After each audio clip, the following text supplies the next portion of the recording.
जय हिंद। जो चाइना और इंडिया के बीच में गलवान के बीच में जो एरिया था, डिस्प्यूटेड एरिया, उसमें से बहुत ही ज़्यादा जगह पर डिस्कलेशन नहीं हुआ है। अभी भी कुछ जगह है जहां पर टकराव की स्थिति बनी हुई है। चाइना का ये सोचना है कि ठंडी में भारत उधर अपनी सेना भेजने में दिक्कत कर पाएगा और वो अपनी सेना को नहीं भेजेगा, जिसका चाइना फ़ायदा उठा लेगा। लेकिन इसके विपरीत हुआ, हमारे जो तीनों सेनाओं के अध्यक्ष CDS बिपिन रावत हैं, उन्होंने कह दिया कि भाई अगर बातचीत से नहीं होगा तो हम युद्ध के रास्ते को भी अपना सकते हैं। इसी को देखते हुए इस बार जो सेना की तैयारी है वो पहले से बहुत ज़्यादा है। हमेशा जो ठंडी होती है, सितंबर से लद्दाख के एरिया में ठंडी आ जाती है, तो ठंड के दिन में वहाँ 5000 सोल्जर्स को भेजा जाता था, जबकि इस बार ठंड के दिन में उन्हें 30,000 सोल्जर्स फौजियों को वहाँ भेजा जाएगा और इन्हें हर तरह के इक्विपमेंट दिए जाएंगे। इन्हें ठंड से बचने के लिए कपड़े, जूते, हर चीज़ आएंगे।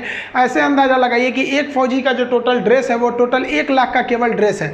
और इन लोग को जो रसद, खाने पीने की सप्लाई है, उसकी जिम्मेदारी चंडीगढ़ बेस की रहेगी। वो वहाँ से एयरलिफ्ट के थ्रू इसको पहुंचाएगा ताकि वहां पे कोई दिक्कत नहीं आए। ऐसे ही उस साइड चाइना ने भी तैयारियां कर रखी हैं, वो भी अपनी फौज को धीरे धीरे आगे बढ़ा रहा है।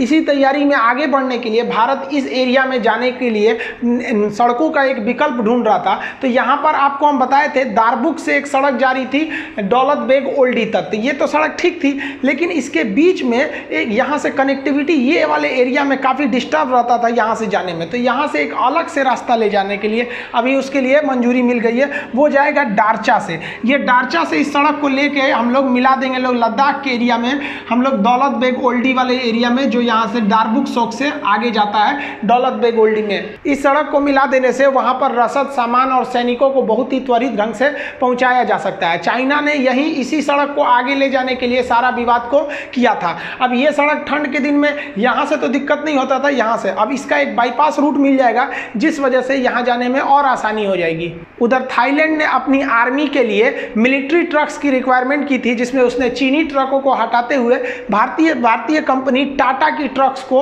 उसने अपने मतलब टेंडर दिया है। टाटा इन ट्रकों को सप्लाई करेगा। आर्मी के जो ट्रक होते हैं उनका चक्का ऑल व्हील ड्राइव होता है, मतलब पूरा चक्का जो होता है वो इंजन से चलता है, कोई चक्का डगरने वाला काम नहीं करता है, ऑल व्हील ड्राइव होते हैं। ये कितने भी रफ वेदर हो या उबड़ खाबड़ जमीन हो, कैसे भी एरिया हो, उसमें ये आराम से निकल सकते हैं। चाहे वो गीला हो, ऊपर नीचे, कैसे भी एरिया में ये चढ़ के आराम से ऊंचाई को पार कर सकते हैं।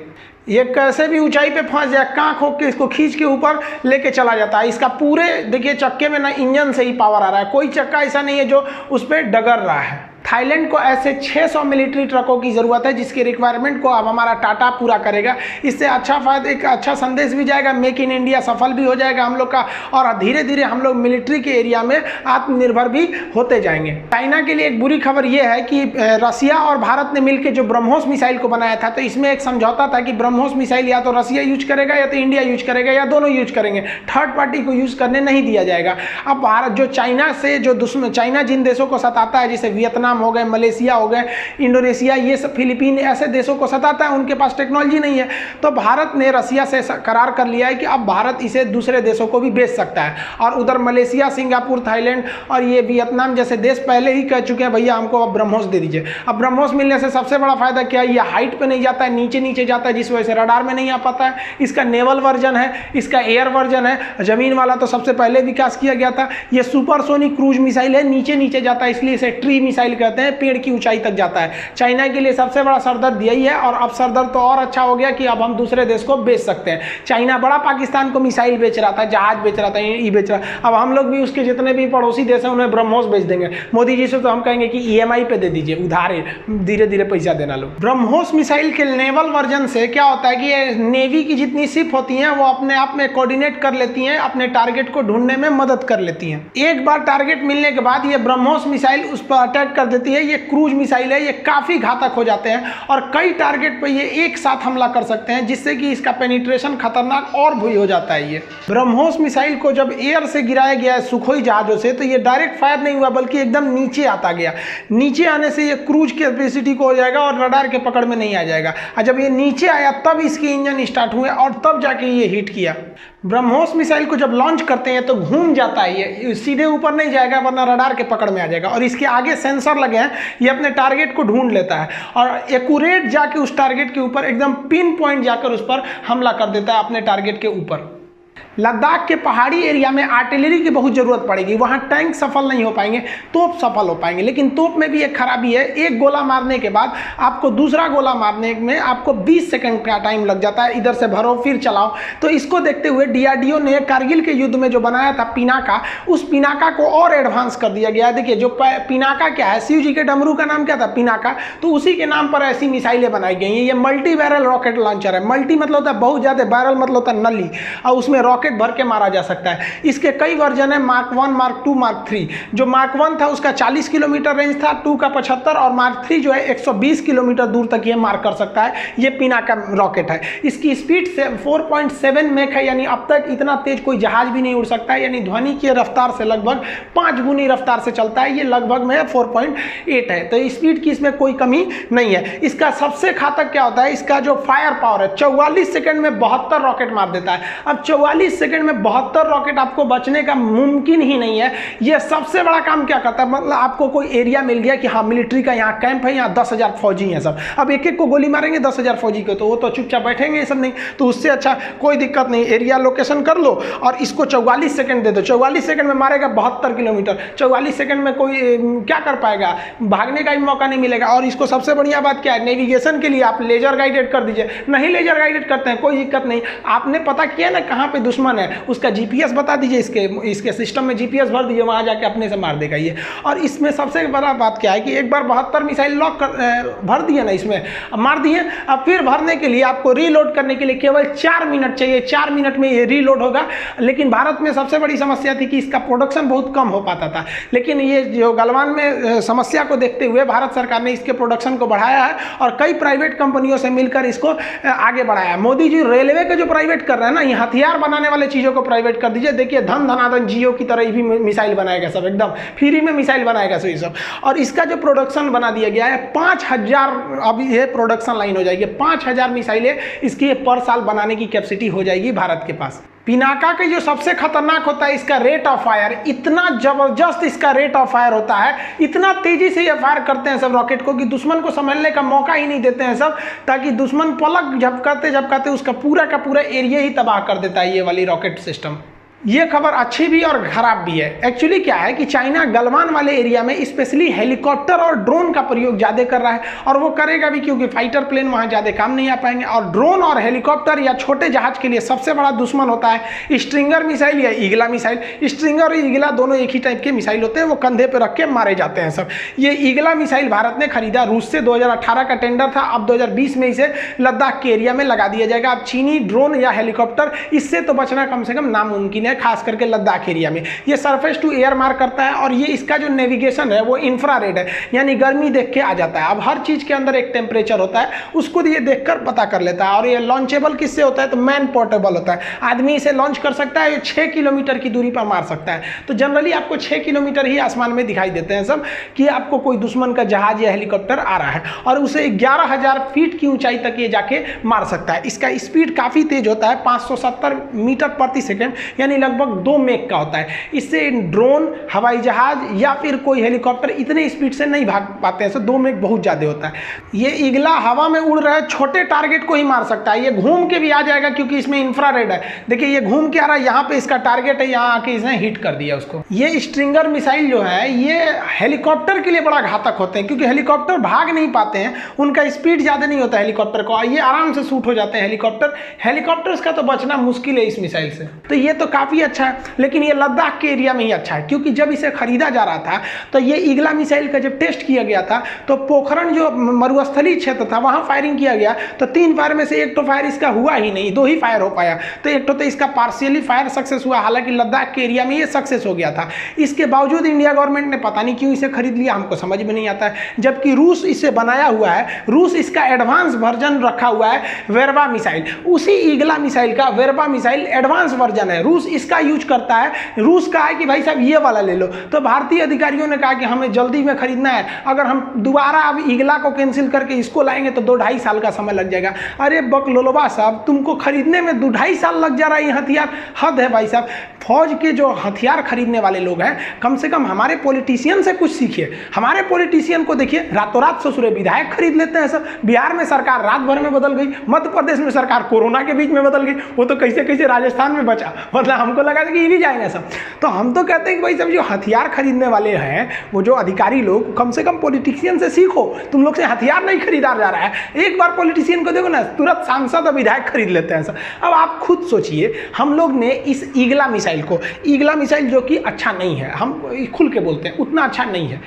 अच्छा क्यों नहीं है कि भाई इसका जो एडवांस वर्जन हाई है, रूस हमें दे ही रहा है, तो हम लोग इसे क्यों खरीद के लाए, वो भी 5000 की संख्या में। क्या करेंगे इसको, जबकि ये 100% सक्सेस नहीं है। तो हमने वेरबा खरीदना चाहिए। लेकिन अधिकारी लोग को कहा कि इसमें 2 साल का समय लग जाएगा। सोचिए हमारे देश में कितना धीमा विकास है। आप ऐसे ही सोचिए ना, आपको अपने आधार कार्ड में अगर नाम की केवल स्पेलिंग गलती हो गई है ना, तो आपको सुधार के मिलने में 1 महीना लग जाएगा। वो सुधारेगा, फिर सर्वर में नहीं सुधरेगा, इतना झमेला हो जाता है हिंदुस्तान में। अब हमको नहीं लगता, मोदी जी कहते हैं कि देश बदलेंगे। भाई साहब अधिकारी है ना, आप बदल गए हैं, मानते हैं कि आपकी सरकार है, आप मेहनत कर रहे हैं, अधिकारी तो वही है सब, उसी डिजाइन से चल रहा है, फिर भी नहीं। तो इस पे भी कुछ एक्शन लेना चाहिए, वरना हम लोग ऐसे पीछे होते जाएंगे। एक तो खुद बना नहीं पा रहे हैं, जो एडवांस मिल रहा है उसे ले नहीं पा रहे हैं। एक और बुरी खबर यहीं से आ गई। इंडिया गवर्नमेंट ने आज से 3 साल पहले कहा था कि जो तोप और टैंक्स वगैरह के इम्यूनेशंस होते हैं, इसे हम इंडिया वाले बनाएंगे। एक्चुअली क्या है कि इसको आप बाहर से खरीदिएगा तो एक सेलिंग बोलते हैं इसे, एक गोला को सेल बोलते हैं। इसका लगभग जो रेट आता था 2 लाख रुपए आते थे एक गोला का। सोचिए, तो युद्ध के मैदान में आजकल हथियार नहीं चलता है, पैसा चलता है। एक गोलवा मारेगा ना, ये 2 लाख रुपया गया। यहाँ पर कई लाख दिख रहा है आपको, यहीं पे 10 लाख दिख जाएगा। तो यहाँ पर भारत सरकार ने कहा कि भाई इंडिया के प्राइवेट कंपनियां इसे बनाएं। अगर इंडिया इसे बनाएगा तो इसे 2 लाख के जगह पे महज 80,000 में तैयार कर दिया जाएगा, यानी 1 लाख से भी कम में। अब 3 साल में कंपनियों को कहा गया था आप लोग बनाइएगा। कंपनियों ने इंजीनियर को लाया, नक्शा लाया, विदेशी कंपनियों से करार किया कि भैया हमको बनाना है। अब कंपनियों को भी इसमें फायदा दिख रहा था कि हथियार जो है, इंडिया गवर्नमेंट को एमुनेशन इसकी तो बहुत ज़्यादा जरूरत पड़ती है, तो हम ही से खरीदेगी। तो कंपनियों ने इन्वेस्ट खूब किया और आज जाके सरकार ने घोषणा कर दिया कि हम इस टेंडर को रद्द कर देते हैं। अब आप बताइए इसका असर क्या पड़ेगा। जो कंपनियों ने लाखों रुपए लगा दिया था, 3 साल से लगा रहे थे, क्या अब भारत सरकार कहेगी कि हम कोई हथियार बनाना चाहते हैं, प्राइवेट कंपनियां साथ दें, तो कोई डर के मारे नहीं आएगा। ससुरा कब कैंसिल करेंगे, कोई ठीक नहीं रहता है। ये तो हद हो गया भाई। चुनाव जीतने के बाद अगर कोई कह दे कि चुनाव कैंसिल, तो नेता लोग को मिर्चा लग जाएगा। ये देश का हथियार कैंसिल कर देते हैं, कोई दिक्कत नहीं। क्या सोच के कैंसिल किया गया समझ में नहीं आ रहा। आर्टिलरी फायर में ये एमुनेशंस को रखा जाता है और बहुत ही रैपिड स्पीड में एमुनेशंस को भरा जाता है। और किसी भी आर्टिलरी फायर में सबसे बड़ा चीज होता है उसका एमुनेशंस नहीं कम होना चाहिए। अब ये एमुनेशंस काफी महंगे आते हैं, इसकी सप्लाई हमेशा बरकरार रखनी चाहिए। अगली बुरी खबर रूस से आई है। रूस ने चाइना को, जो अपने उसकी स्कॉर्पियन क्लास की पनडुब्बी है सब, सबमरीन का जब स्पेशली बताएंगे तो हम आपको बता देंगे कि स्कॉर्पियन, डीजल, इलेक्ट्रॉनिक और परमाणु पनडुब्बियाँ क्या होती हैं। उसकी टेक्नोलॉजी और उसका मैन्युफैक्चरिंग की टेक्नोलॉजी जो है वो चाइना को दे दिया, जबकि भारत को उसने देने से मना कर दिया। एक्चुअली रूस जो है अभी पैसे से जूझ रहा है, उसके पास पैसे नहीं है। उसका मेन जो अर्थव्यवस्था थी, पहले हथियार पे था, अभी पेट्रोलियम पे है, और पेट्रोलियम का रेट भी नीचे गिर गया और डिमांड भी नीचे गिर गई। तो रूस को पैसे की हर हाल में जरूरत है, और अभी उसको पैसा कौन दे सकता है, तो भाई साहब चीन दे सकता है। एक्चुअली पनडुब्बियां बनाना काफी कॉम्प्लिकेटेड हो जाता है। ऐसे सोचिए, भारत एक पनडुब्बी को 15 साल में बना पाता है, 15 साल में बनाता है, उसके बाद 2 साल ट्रायल कर लेता है। यहाँ पे इतना लेट लगता है। पनडुब्बियों के अंदर का कंस्ट्रक्शन बहुत ही टफ होता है, वहां सोने तक का जगह नहीं होता है। देखिए इतना में आदमी सोया हुआ है, इतना छोटा छोटा उसमें जगह होता है। चाइना को ये सारी टेक्नोलॉजी बनाया मिल जाएगा। भारत सरकार को भी खरीद लेना चाहिए। यहाँ पर विधायक खरीदने से अच्छा पनडुब्बी खरीदिए, ज्यादा काम में आता है। ये पनडुब्बियां जो है भले सतह पर आ सकती हैं, लेकिन ये बहुत जल्दी अपने में पानी सक कर लेती हैं, जिस वजह से ये अंदर चली जाती हैं। सब पानी के अंदर, इनके अंदर ट्यूब होता है, ये आगे से बहुत तेजी से पानी को सक कर लेती हैं। पानी सक कर लेने से इनका वेट बहुत बढ़ जाता है और ये अंदर चली जाती हैं। इनका पूरा बॉडी जो बाहर दिख रहा होता है, ये पानी के अंदर चल जाता है, जिस वजह से ये काफ़ी ज़्यादा स्टिल्थ हो जाती हैं और पकड़ में नहीं आएंगी। इसका पानी के अंदर चले जाना ही इसका सबसे बड़ा घातक कर देता है। ये पेरिस्कोप बाहर दिखता है, वो अंदर लेके चले जाएंगे, वो भी नहीं दिखाई देगा। फिर ऊपर से इसको कोई नहीं ढूंढ सकता है कि पनडुब्बी कहाँ चली गई। इसका एक बार जो पेरिस्कोप अंदर चला गया, अब पता ही नहीं चलेगा वो बैलिस्टिक मिसाइल लेके पानी के अंदर चली गई है। रूस ने चीन को एक और घातक हथियार दे दिया है। एक्चुअली ये हथियार नहीं है, ये एक बहुत ही खतरनाक एवॉक सिस्टम है। ये ballistic missile early warning system है, एक तरह का ये रडार है। ये 6000 दूर अगर कोई परमाणु मिसाइल को लेके, परमाणु बम को कोई मिसाइल लेके आ रहा है तो ये 6000 किलोमीटर दूर ही बता देगा। ये इतना बड़ा होता है, आप अंदाजा लगाइए, यहाँ एक आदमी खड़ा है, इस आदमी के आगे ये रडार देखिए एक बिल्डिंग बराबर है। ये टेक्नोलॉजी मिल जाने के बाद चाइना के ऊपर अगर कोई मिसाइल मारेगा और उस मिसाइल में अगर परमाणु बम है तो बैलिस्टिक मिसाइल से ही मार सकते हैं, क्योंकि स्ट्रेटजिक होनी चाहिए। स्ट्रेटजिक उसे कहते हैं जो दूर तक हमला करे और परमानेंट डैमेज कर दे। तो चाइना को तो 6000 किलोमीटर पहले ही पता चल जाएगा।